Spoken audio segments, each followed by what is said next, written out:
everybody, Chef Boyardee 2. We're finally going to do the Beef Wellington. Beef Wellington is a product of the 60s, and as we all know, there were a lot of wonderful things that came out of the 60s. Back then, hostesses trying to impress their guests, and mind you, this did not happen in my house, but they would research this recipe and find, because of the ingredients and the time to prepare it, and of course, the presentation would showcase their culinary expertise. Again, not in the household I grew up in, but let's fast forward now to present time. Beef Wellington has taken a back seat because of time restraints, fast-paced life, and cost. So I'm going to show you that this is still a great meal, and it doesn't have to be difficult. First of all, you don't have to make your own pastries anymore. We don't have time for that. Pepperidge Farm takes care of that part of it. Frozen, we're going to roll it out. Instead of liver pate, the goose pate, no thank you. Mushrooms. I'm going to chop those up and put them on top of the beef tenderloin. And here's a nice small size. I cut it just for 2 people. So it's going to be our Christmas Eve dinner, but it's going to be easy.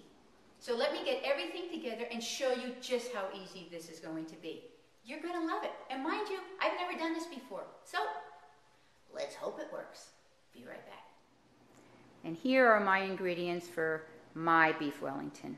I've read a lot of recipes, and I've kind of taken little tidbits from different recipes to try and make this the simplest as I can. I think that's about a 6-ounce piece of beef tenderloin that I personally trimmed myself. I got a box of baby Bella mushrooms, and I quartered them, and I'm going to put them in my food processor, and then I will cook them in that pan. I have olive oil that I'm going to put in the big pan to sear my beef tenderloin. I have some wine that I'll add to the mushrooms, and mind you, it's good wine, never use cheap. And I'm going to take this brandy, a little brandy, I'm going to rub it on the beef, and then I'm going to cover the beef with some butter and seasoning. And last I have here, this is an egg that I scrambled, and I'm going to use that as an egg wash for the pastry, which is thawing right here on the counter. That is a Pepperidge Farm pastry. So let me start with the mushrooms and get them cooked. Now I have put the mushrooms in here. I'm going to pulse it about 10 or 12 times. Then when I'm done, I'm going to take it and put this into the frying pan right there, and I am going to cook it without adding anything to it, no butter, nothing. And then you will see how much water comes out of that. We want all the water to be evaporated. I've been cooking the mushrooms now for about 6 or 7 minutes. Look at all the moisture that comes out of them.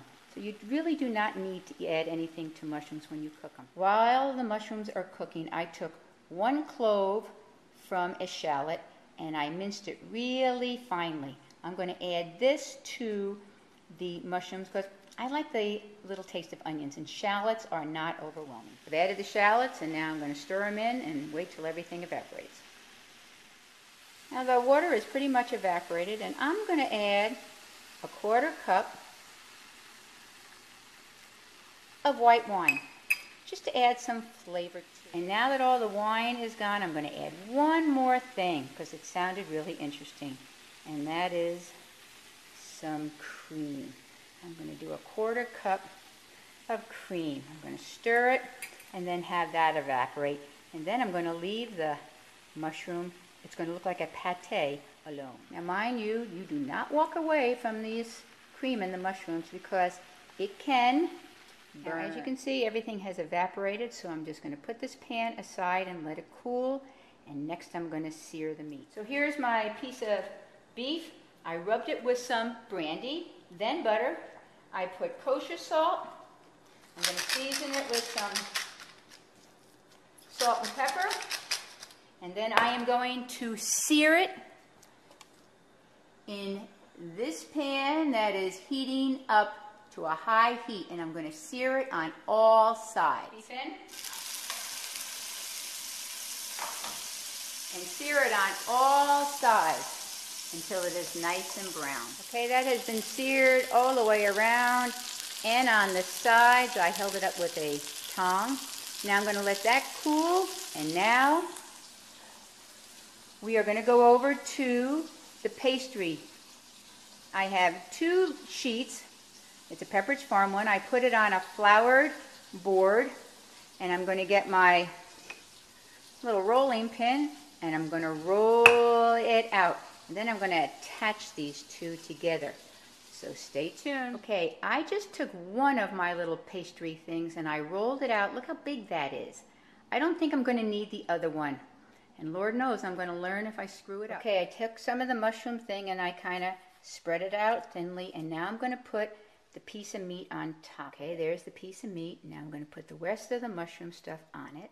I put the rest of the mushroom on and around it. And now what I'm going to do is I am going to get the egg wash and I am going to be liberal about it and paint it all over, because this is what's going to make the pastry stick.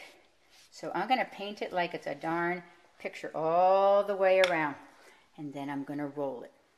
Okay, here comes the final thing.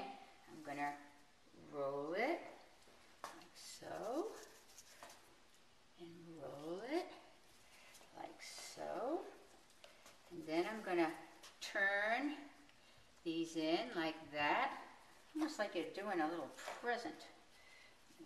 Do it like so, and then I'm going to bring it up like that, and bring it up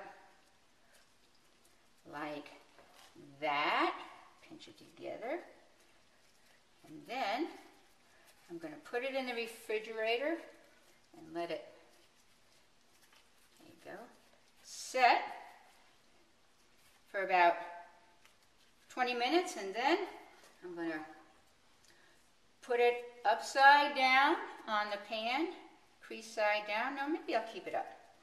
And I'm going to brush it with egg white, like so.